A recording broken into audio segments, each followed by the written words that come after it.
안녕하세요. 행복씨앗입니다. 오늘도 시장을 정리하면서 하루를 마무리하는 시간을 가져볼까 합니다. 오늘 우리 시장은 코스피도 코스닥도 하락 마감했습니다. 코스피는 1.35%, 그리고 코스닥은 0.63% 하락 마감했습니다. 개인 투자자들이 코스피에서는 2조 4천억 정도 순매수했고, 그리고 코스닥에서는 2,100억 원 정도 순매수를 했습니다. 그 나머지 세력들은 요즘 계속 팔고 있습니다. 연기금 같은 경우는 한국 주식 투자 비중을 좀 줄이느라 계속 팔고 있고, 이 금융 투자 같은 경우는 시장 변동성을 이용해서 이 매매가 왔다 갔다 하는데, 그뿐만이 아니라 좀 더 들여다보면은 비차익 거래라고 해서 좀 방향성 매매를 하는 부분도 있습니다. 여기 어디냐면은 이 프로그램 매매 동향, 여러분들께서 네이버 국내 정시에서 요거 눌러보면 쉽게 알 수가 있습니다. 자, 좀 더 들여다보면 일자별로 봤을 때 이 차익 거래는 말 그대로 컴퓨터가 왔다 갔다 하는 겁니다. 그리고 이 비차익 거래는 이 사람이 입력을 해서 지금 팔아라 라고 이야기하는 거예요. 지금 여기 나와 있는 것이 1월 22일부터 2월 4일까지인데 계속 순매도 물량이 나오고 있죠. 요거는 팔아라 이겁니다. 그리고 좀 날짜를 당겨서 보면 1월 11일 여태부터 해서 계속 순매도 물량이 나오고 있습니다. 지금 사람들이 계속 프로그램 매매 쪽도 팔아라 이렇게 이야기하고 있습니다. 차트를 통해서 좀 더 살펴보면 1월 11일이 요때입니다. 요때. 우리 증시가 장중에 3250포인트를 넘은 요때가 1월 11일입니다. 이 이후부터 프로그램 매매에서 계속 팔아라, 비차익 거래에서 팔아라 이야기해 놓고 있습니다. 이때부터 사실상 이렇게 변동성이 굉장히 커졌다라고 볼 수가 있죠. 차트를 이렇게 좀 더 조절해서 보면 현재 시장은 지난 우리 8월 달부터 한 11월 요 사이에 10월 달까지 좀 별거 없는 움직임을 보였죠. 큰 방향성이 없는 이런 움직임을 보였는데 지금도 1월 달부터 시작을 해서 요때보다는 변동성이 좀 확대돼 가지고 장중에 이렇게 급등락하는 차트의 이 봉의 길이가 굉장히 길죠. 이건 변동성이 좀 크다는 겁니다. 지금 크게 방향성이 없는 그런 매매가 진행이 되고 있습니다. 그래도 뭐 다행스러운 것이 개인 투자자들이 돈을 워낙 많이 들고 들어와서 이 주식 시장에 뭐 계속 투입하는 바람에 시장의 변동성은 커졌지만 하락은 하지 않고 있는 그런 상황이 지속이 되고 있습니다. 자, 최근에 공매도 관련해서 논란이 많이 있습니다. 어제도 제가 잠시 소개를 해드렸는데 확실히 이 예전보다 지금 이 봉 길이를 보면은 변동성이 많이 커졌다라는 것을 볼 수 있습니다. 공매도가 진행이 된다면 이런 변동성은 더 커질 수밖에 없겠죠. 따라서 우리 개인 투자자들이 기관들에 비해서 공매도 하기 여의치 않기 때문에 좀 상황이 좀 다르기 때문에 저걸 효과적으로 이용하기 위해서는 현금을 좀 들고 있는 게 좋습니다. 따라서 이 현금과 주식 투자 비중을 좀 조절해 두시는 것이 좋습니다. 이 현금과 주식 투자 비중을 조절하라는 이야기는 좀 한지 좀 됐죠. 그리고 제 유튜브에서 제 채널에서 공매도 역이용이라고 한번 검색을 해 보시면은 뭐 1년 전에도 공매도를 확실하게 역이용을 해 먹자 이런 것도 있고, 어제도 또 공매도 관련 특강도 하나 해드렸지요. 또 그리고 2년 전에도 공매도를 확실하게 이용하는 방법 이렇게 해드렸고, 또 그리고 2개월 전에도 주식 비중, 현금 비중 좀 조절하자, 현금을 좀 확보해 주자 이런 내용의 공매도 관련해서 좀 언급을 좀 해드렸습니다. 궁금하신 분들께서는 저런 거 좀 봐두는 것도 괜찮습니다. 여튼 앞으로 공매도가 적게 되면 뭐 시장의 변동성이 좀 확대될 것으로 예상이 되기 때문에 어쨌든 우리는 좀 현금을 챙겨 두는 것이 좋지 않겠나 싶습니다. 그리고 현재는 이렇게 박스권을 계속 흘러 들어가고 있는데 이 박스권을 갖다가 예전에도 경험했잖아요. 이것도 넘었으면 또 한 단계 이래 지수 또 주가가 업그레이드 될 수가 있는데 여기서 다시 한번 이렇게 밑으로 밑거리가 떨어지면 또 한동안 또 조정으로 갑니다. 또 때마침 잘못 물려서 이 시기가 공매도하고 겹쳐지게 되면 조정의 폭도 좀 깊을 수도 있기 때문에 항상 투자를 할 때 한 방향만 생각하지 말고 반대 방향으로, 내가 생각하지 못한 반대 방향으로 갈 수 있다는 거. 또 그리고 모든 상황이 상승을 이야기한다 하더라도 시장에는 뜻하지 않은 악재가 나올 수가 있습니다. 자, 그게 무슨 말이냐면은 이미 지금 2019년도 요 기간에 우리가 어떻게 생각을 했냐면 미중 무역 전쟁이 어느 정도 마무리 단계에 접어들지 않겠는가, 어느 정도 정리가 되고 세계 경제가 회복되지 않겠나 하는 그런 생각을 다 가지고 있었습니다. 그런데 이 코로나 바이러스가 생긴다는 이야기는 전혀 사람들이 생각을 못했죠. 전혀 생각지도 못한 악재가 이렇게 오는 거, 그런 거잖아요. 그러니까 우리도 지금 흘러가고 있는데 어떻게 될지 모릅니다. 앞으로 세상에는 어떤 일이 일어날지 모르기 때문에 항상 이 투자를 할 때는 현금과 주식 투자의 비중, 이 조절이 상당히 중요합니다. 제가 예전에 이런 구간에서는 거의 한 80% 정도 주식 비중을 이야기했잖아요. 그리고 시장이 자꾸 이렇게 올라감에 따라서 주식 비중을 한 50% 정도, 현금 비중을 50% 정도 계속 그렇게 조절을 할 것을 말씀드리고 있는 중입니다. 그래서 이렇게 돈만 들고 있으면 앞으로 시장 상황의 변화에 따라서 우리가 철저하게 대응을 해 나가고 수익도 더 낼 수가 있겠지요. 자, 오늘 시장에서 어떤 종목들이 또 매도가 나왔는지, 변곡점 지표에서 좀 단기적인 꼭지라고 이야기하는지 살펴보니까 이런 종목들입니다. 차트를 통해서 좀 더 자세히 살펴보면은 이래요. 자, LG전자는 어제도 나왔잖아요. 최근에 이래 보면은 LG전자 이 한 종목만 하더라도 자세히 보세요. 지금 이게 막 겹쳐져 가지고 있는데, 이렇게 한 며칠 사이에 집중적으로 이렇게 하락 반전, 변곡점 지표가 찍히고 있습니다. 자, 이러면 시장 조정을 또 예상해 봐야 되죠. 요 종목에 있어서 조정을 좀 예상해 봐야 됩니다. 또 그리고 좀 더 들어가서 요 한 종목 LG전자 보면은 짧은 기간에 짧은 기간에 상승 반전 지표가 많이 찍히잖아요. 이럴 때는 단기적인 상승도 생각해 볼 수가 있습니다. 또 그리고 요 종목만 그런 게 아니라 다른 모든 종목에서 비슷한 시기에 이렇게 지킨다고 하면은 좀 더 큰 상승을 예상해 볼 수도 있겠죠. 하여튼 LG전자 같은 경우는 지금 단기적인 고점도 우리가 생각해 봐야 됩니다. 조심해야 돼요. 자, ST홀딩스 같은 경우는 크게 오르지도 않았죠. 요거는 계속 부여하시는 분들은 아직 남아있기 때문에 좀 더 봐도 될 것 같고, 또 참고로 이렇게 박스권으로 움직일 때 있잖아요. 이게 크게 급등락하지 않고 주가가 박스권으로 움직일 때는 이 변곡점 지표 자체를 이 매수 매도 신호로도 활용을 할 수가 있습니다. 워낙 시장에 따라서 변화하는 게 다양하기 때문에 여러분들도 공부를 좀 해보시기 바랍니다. 그리고 이게 뭐 특별한 공식이 없어요. 어떤 분들은 뭐 이 공식을 좀 알려달라 하던데 특별한 어떤 공식이 없습니다. 상황에 따라서 좀 유연하게 대처되는 것이라서 그냥 대충 흐름을 본다 생각하는 거지 보조 지표를 절대로 맹신하면 안 됩니다. 근데 대충 막 흐름들이 이렇구나.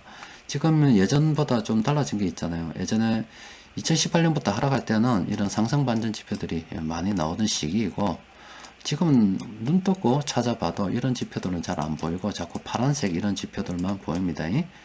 그렇기 때문에 파란색 지표가 많이 보인단 말은 단기적으로 꼭지가 많고 또 조정이 될 여지가 크다, 이렇게 해석하면 되는 거죠. 이런 종목들은 좀 조심해서 봐야 되겠죠. 또 그리고 세코닉스 이 종목도 지금 단기적인 고점을 이야기하고, 자, 실컷윅스는 끝났습니다. 이 종목은 끝났다, 이렇게 볼 수가 있습니다. 자, 좀 더 살펴보면 이렇습니다. 나머지 종목들도 살펴보면은 지금 이 종목이 뭐지요? 예, AVM 홀딩스 어제도 나온 것 같은데 이것도 단기적인 조정을 이야기하고 있습니다. 영업무역도 마찬가지고, 율천화학은 막 거의 끝나가는 것 같아요. 여태도 집중적으로 하더니 지금도 집중적으로 하는 거 봐서 대충 끝나가는 것 같고, 이건 좀 많이 남아있는 것 같습니다. 또 그리고 마지막으로 한 종목도 보면 팅크웨어라는 이 종목도 이때 좋았고, 자, 이제 대충 마무리 되는 거죠. 그러니까 사람들이 그렇게 묻더라고요. 여기 보면 자꾸 꼭지를 갖다가 자꾸 예상을 해요. 꼭지. 그러니까 최고가가 어디냐고. 근데 사실상 최고가라는 말은 절대로 없습니다. 최고가란 말은 왜 절대로 있을 수가 없어요. 자, 그걸 삼성전자를 통해서 좀 더 살펴봐 드릴게요. 왜 주식시장에서 단기적인 꼭지는 이야기할 수 있어도 최고가에 대해서 이야기할 수 없냐면, 이 차트를 이렇게 당겨보면은요, 엄청 또 달라져 보이죠? 달려보면, 이 3만원이, 지금 여기서 보는 3만원이 엄청 고점입니다. 엄청 고점이에요. 이게 만원짜리가 불과 3만원까지, 뭐, 2년, 3년 만에, 4년 됐네. 이렇게 올라갔기 때문에 굉장한 고점 같습니다. 그런데 이 종목이 망하지 않고 계속 올라가게 되면, 3만원이라는 앞서 본 저 가격은 굉장히 낮은 가격이 됩니다. 그리고 지금 9만원이 굉장히 높아 보이지만 또 시간이 오르면 이 종목 요 가격이 싼 걸 수도 있어요. 자본주의 시장은 계속 이렇게 돈이 늘어나기 때문에 이렇게 등락은 있을 수는 있어도 어느 종목이든 망하지 않고 있으면 그냥 상승합니다. 따라서 여러분들이 그냥 한 1, 2년 1년 내외의 그런 매매 아니면 몇 개월 정도의 매매를 생각하시면서 수익률을 좀 더 극대화시키기 위해서 여러 종목 순환매할 때는 단기 이런 거 지표 좀 많이 참고해야죠. 그런데 10년, 20년을 갖다가 투자를 계획한다 이러면은 이런 거 하나도 안 받아도 돼요. 그냥 그 종목이 망할 거냐 안 망할 거냐, 그리고 앞으로 이 사회 흐름을 볼 때 그 종목이 그 업종에 속한 그 부분이 사이즈가 확대될 것이냐 줄어들 것이냐, 대충 그런 것만 보면 됩니다. 그런데 그런 게 아니라 좀 더 수익률을 극대화시켜 보기 위해서 우리가 이렇게 이런 지표들도 참고하는 건데, 이런 지표들을 참고함에 있어서도 그냥 그 종목에 뭐 꼭지점 찾으려고 하면 안 됩니다. 그러니까 대충입니다. 대충 올라서 이 점 왔기 때문에 그냥 묶어 떨어지는 거예요. 그러면은 지금 다른 종목들 보면 이것보다 훨씬 낮은, 이거는 지금 거의 높은 상태를 계속 이야기하는 거잖아요. 이야기하는 건데, 이것보다 낮은 데서 이제 출발하는 그런 종목들이 있단 말이에요. 낮은 데서 출발하는 종목이 있단 말이에요. 그럼 대충 여기서 현금 챙겨가지고 대충 그것도 밀어 넣는 게지. 그렇게 두리뭉실하게 하는 거지. 한 방에 크게 묶고 완전 고점을 찾는 그 자체가 사실은 없는, 그러니까 저 뜬구름 잡는 그런 이야기이기 때문에 실현될 수도 없습니다. 그러니까 현실감 있게 그냥 대충 하십시오. 대충 무서면 대충 팔고 그렇게 마음 편하게 해야지, 성격이 좀 이래 너무 좀 치밀하게 뭔가 앞뒤가 딱딱 맞아 떨어져야 되는 사람들은 이 추적 투자가 좀 힘들 수도 있습니다. 이 적성이 안 맞는 거예요. 자, 그런 사람들은 다른 쪽으로 좀 준비를 좀 해야 됩니다. 자, 그리고 요건 지금까지 본 거는 좀 고점 부분. 그러니까 요거는 이렇게 해야죠. 단기적으로 보는 사람들은 대충 대충 만족하는 거고, 장기적으로 보는 사람들은 대충 여기서 끊었다가 다시 올라갈 때 물량 확보하는 거고, 아니면 무시하고 계속 들고 가는 요 세 가지 중에 하나 선택하면 된다 이 말이죠. 그리고 오늘 세력들이 그렇게 많이 파는 와중에서도 동시에 순매수한 종목들이 이렇게 5종목이 있습니다. 몇 개 안 되니까 요거는 좀 살펴보도록 합시다. 자, LIG 넥스원이라는 이 종목이 있습니다. 자, 이 종목이 있는데, 이 종목 같은 경우는 지금 6번의 상승 반전 신호가 있었습니다. 자, 요럴 때 있었습니다. 이제 요럴 때 있었습니다. 자, 이게 공매도를 이야기한다라고 이야기했다 아닙니까? 주가가 단기간 급등하면 물량을 갖다가 체크해서 공매도 짧은 기간에 다시 물량을 되갚는 것도 생각해 보는데, 사람들이 공매도를 너무 두려워해 가지고요, 공매도라 하면 무조건 상승을 한다 이렇게 생각하시면 안 됩니다. 공매도 하는 애들도 손해를 많이 봐요.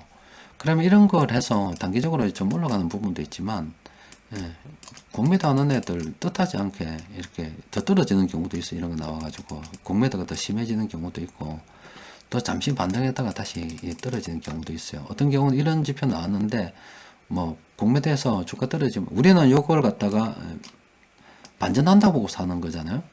반등하는 경우도 있고, 공매도가 더 심해지면 떨어질 수도 있습니다. 또 마찬가지로 반대로 보면, 하여튼 이 공매도를 해서 항상 수익이 난다고 접근하면 안 되고, 세력들도 저것끼리 또 싸움합니다.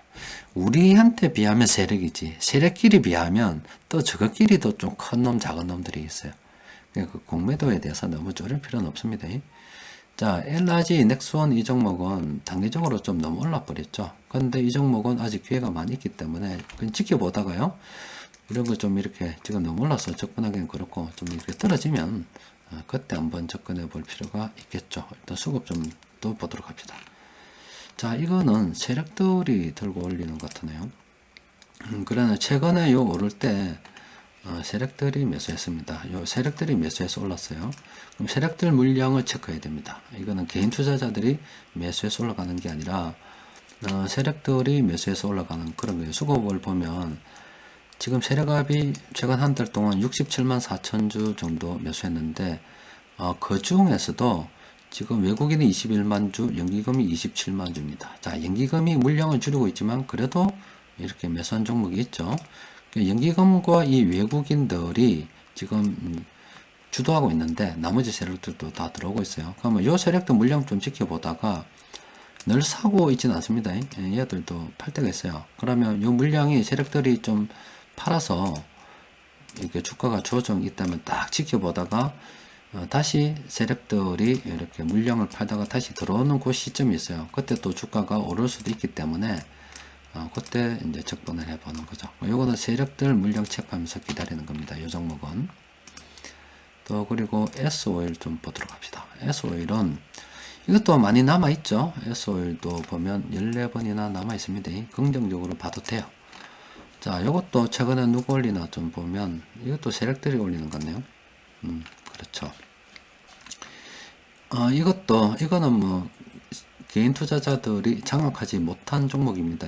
개인들이 사면 주가가 떨어지고 세력이 사면 이렇게 오르는 이런 종목이라서 이것도 세력 중심으로 보면 되겠습니다. 그러면 누가 많이 샀나 보면 최근 일주일 동안에 이렇게 세력들은 55만 주 정도 매수했는데 외국인들의 19만 주 정도 금융투자 쪽에서 이렇게 좀 들어봤어요. 이것도 비차익 매매에서 들어온다고 보시면 되겠습니다. 그리고 투신에서 들어오고 있죠. 자, 이런 세력들이 주도 세력입니다. 여기에서 연기금도 들어오고 있어요. 그러면 이런 세력들이 지금 매수해서 S-오일 주가가 오르고 있는데 계속 사진 않습니다. 세력들 중에서 사고 팔고 하다가 좀 더 조정되는 구간이 있어요. 그때 들어가도 되고, 사실상 이 종목 좀 멀리 본다 그러면 솔직히 지금 사도 전혀 이상이 없을 것 같아요.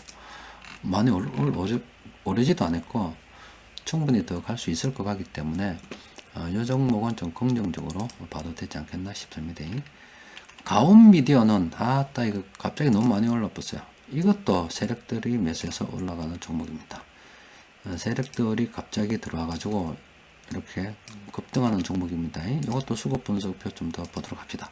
보면은 세력 합해서 한 42만 주 이번 주 정도 매수했고, 요거는 골고루 매수하고 있어요. 세력들이 너나 할 것 없이 골고루 매수하고 있습니다.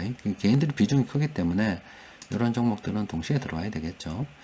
그러면 또 어느 날 또 수급이 좀 뒤바뀌는 날이 있을 거예요. 요건 단기간 급등했기 때문에 손이 좀 바뀌어서 개인들이 다시 매수하고 세력들이 팔고 주가가 떨어지면 그때부터 관찰을 해야 됩니다. 그리고 다시 여기 반대로 오르면 그 오르는 날이 매수 타이밍이다 보고 접근하셔도 돼요. 이거는 뭐 14번 남아있기 때문에 좀 넉넉히 보고 들어가도 되겠죠. 이 종목도 괜찮습니다. 이 변곡점 지표만 잘 참고해도 좋은 결과네. 이때 뭐 공포가 쩌는 구간이 한번 있었기 때문에 언젠가 이렇게 탐욕이 쩌는 구간이 오겠죠. 이것도 지금 당장 접근하기는 그러나 좀 긍정적으로 검토를 해볼 필요가 있겠습니다. 자, 세종공업은 지금 아닙니다. 이 종목은 조심해야 돼요. 개인들이 그동안 주가 상승을 견인했네요. 세력들이 사고 있는데 누가 사나 좀 봅시다. 요거는 외국인들하고 이거는 개인들의 비중이 워낙 큽니다. 한 57% 정도가 돼요. 외국인 하나가 들어와 가지고 물량 받아내긴 좀 그래요. 요거는 개인들이 주도를 해서 들었기 때문에 좀 더 있어 봐야 될 것 같습니다. 세종공업은 지금 접근하기는 좀 어중간합니다. 대충 그렇습니다. 이건 들고 있는 분들이나 좀 더 생각해 보고 신규 접근은 좀 그렇고, 아무텍은 빵입니다. 빵. 이거는 못 본 걸로 합시다. 자, 여튼 시장이 괜찮습니다. 지금 당장 이렇게 우리 시장이 이렇게 예전처럼 지난 8월 달처럼 한 3개월 여태처럼 어중간한 상태를 이렇게 거치고 있는데, 공매가 뜨고 있던 뭐가 있던 지금 현재 상황으로 봐서는 뭐 올해가 코로나 바이러스가 어떻게 될는지 모르겠지만 어쨌든 뭐 시장에 지금 돈이 계속 풀리고 있다 아닙니까? 우리가 걱정해야 될 것은 딱 이것만 제가 걱정하면 되지 않을까 싶어요. 지금 현재 우리나라뿐만이 아니라 세계 각국은 파산을 갖다가 좀 막고 있습니다. 좀 대출 만기 연장을 통해서 파산을 좀 이렇게 막고 있죠. 근데 언제가 이렇게 코로나 바이러스가 정리되고 경기가 다시 이렇게 회복이 되면 분명히 이렇게 파산하는 기업들을 더 이상 대출 만기해 줄 명분이 없어요. 명분이. 지금은 옥석가리지 않고 일단 무조건 망하지 마라 이래 하는데 경기가 이렇게 회복되는 시점에 막 인플레이션이 조금씩 일어나고 사람들이 좀 움직이면서 돌아가는 시점에 저렇게 이제 대출 만기 연장해 줄 수가 없죠. 그러면은 그때 다행히 경기가 회복되어서 그동안 대출 만기 연장으로 힘겹게 버텼지만 매출이 일어나서 다시 회복되는 기업들이 있는 반면에 더 수렁으로 빠지는 기업이 있을 겁니다. 어쨌든 이렇게 파산과 회생이 막 동시에 이루어질 건데 파산이 급격하게 생길 수밖에 없죠. 요거 우리가 좀 조심해야 돼요. 이렇게 되면 시장이 좀 조정이 올 겁니다. 그 이후에 좀 정리가 되면 승자 독식하는 시대가 열리겠죠. 그래서 한동안은 한 몇 년간은 우리가 볼 때는 크게 걱정할 필요가 없을 것 같습니다. 또 그리고 여러분들 돈 좀 벌면 좋은 일도 많이 하십시오. 사람들이 좋은 일, 선행 뭐 이렇게 이야기하면은 꼭 뭐 남들한테 돈 기부하는 거 이런 것만 좋은 일, 선행으로 생각하시는 것 같더라고요. 그렇지 않습니다. 지금 우리나라뿐만이 아니라 세계 다른 국가들 경제가 어려운 이유는 사람들이 소비를 하지 않기 때문에 어려운 겁니다. 돈을 안 쓰니까 어려운 거예요. 지금 자영업 하시는 분들 망하는 이유가 돈을 못 벌기 때문에 사람들 돈을 안 쓰기 때문에 망하는 거예요. 그러면은 기부 못지않게 우리가 생각하는 거 기부 못지않게 돈 쓰는 것도 굉장히 선행하는 겁니다. 이제 사람을 살리는 게 소비하는 것도 사람을 살리는 일이라고. 뭐 그렇다고 해서 빚내서 소비하라는 말이 아니고 시장이 이렇게 좋을 때 우리가 주식으로 돈 많이 벌어서 그냥 뭐 돈 옛다 니무라고 던져주는 게 아니라 그냥 주위에서 뭐 자기 뭐 어디 가다 보면 많잖아요. 많이 맛있는 것도 사 먹고 놀러도 좀 다니고 소비를 좀 하십시오. 그 워렌 버핏 형님처럼 죽을 때까지 돈 사들고 그럴 필요는 없어요. 그냥 적당하게 있으면 막 적당하게 먹고 사는 겁니다. 그래 하면 돼요. 지금 뭐 어떤 종목들 보니까 뭐 6% 정도 이렇게 배당 수익을 주는 그런 종목들도 있더라고요. 한 종목이 어떨 때는 6% 많이 줬다가 뭐 작게 줄 때도 있는데 미국 같은 데 보면은 분기에 있죠. 분기에 1.5%씩 1년에 4번 줍니다. 배당을. 분기에 1.5%씩 주는 이런 ETF들도 있습니다. 그러면은 1년 전체로 치면 6% 정도가 돼요. 물론 배당 소득세 떼고 뭐 하겠죠. 그러니까 1년에 4번 월급 탄다고 보면 돼요. 6%를 나눠서 탄다고 보면 됩니다. 그럼 1억이면 한 600만 원 정도 받잖아요. 물론 여기서 15.4%하고 뭐 좀 세금 좀 떼겠지만은 좀 많으면은 종합 과세도 되고 하겠죠. 1억이면 600만 원, 10억이면 한 6천만 원 정도 돼요. 10억이면 6천만 원 정도 돼요. 그러면은 한 10억 정도면 저 ETF 상품 같은 경우는 종목을 자동으로 좀 교체한다 아닙니까? 그래서 안 망한다고 봐야죠. ETF는 안 망한다고 봐야죠. 그러면 10억이면 연 6천 원 계속 버는 거예요. 그러면 뭐 세금 있지만 세금 생각 안 하면 월 500 쓴다는 얘기잖아요. 죽을 때까지. 그러니까 월 500 정도 쓰면 뭐 웬만큼 뭐 산다 아닙니까? 뭐 애들 키울 때 한참 돈 많이 들겠지만 부부 둘이 살면서 월 500을 쓰면 뭐 웬만큼 풍족하게 쓰고 살 수 있을 겁니다. 10억입니다. 10억. 우리가 서울의 아파트 10억짜리 세빌 있죠. 그런데 10억을 가지고 있으면서도 뭐 중위 가격이 8억이 넘는다 그러니까 그럼 얼마나 많은 집들이 10억이 넘겠습니까? 그런데 우리 집이 지금 한 15억 한단 말이죠. 서울에 내가 있다 손 칩시다. 여러분들도 서울에 집이 있다 손 칩시다. 그러면 시골에 가면 2억 정도면 떡을 치고 집 좋은 거 삽니다. 2억 정도만 살 수도 있어요. 나머지 3억은 비상금 들고 있고 10억은 미국에 저 ETF 좋은 거 6% 주는 거 이런 거 들고 있으면은 그냥 지금부터 은퇴지. 그냥 집 하나 팔고 바로 은퇴입니다. 바로 은퇴할 수도 있죠. 15억 딱 들고 3억은 혹시 병원 가서 큰 돈 들 수도 있기 때문에 그냥 우체국에 꼽아놓고 이걸로 월 500만 원씩 그냥 빵빵 쓰면서 뭐 사부작 사는 게 이제 텃밭도 좀 가꾸고, 악착같이 돈 벌어가지고 뭐 하려고 싶습니다. 그냥 대충 뭐 하면은 뭐 즐겁고 행복하게 사십시오. 그리고 돈을 갖다 팍팍 뿌리는 것만 행복이 있는 게 아니라, 뭐 500만 원 정도면은 부부하고 맛있는 것도 좀 사 먹고 서점 갖다 책도 좀 살 수도 있고 자잘한데 놀러도 갈 수 있어요. 월 100만 원씩 모아두면 1년이면 1200만 원 정도 되는데, 거든이면 부부 둘이서 유럽 여행하고도 돈이 남습니다. 1년에 한 번씩 그냥 막 크게 시원하게 재밌게 한 달씩 놀다 올 수도 있어요.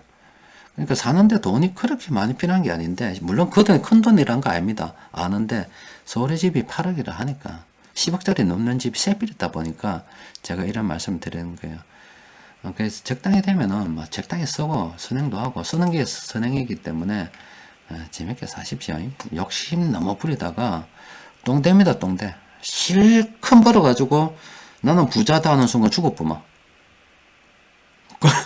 죽어보마. 아무 그거 없잖아요. 좀 써가면서 사십시오. 욕심도 적당히 부리고. 자, 이상입니다.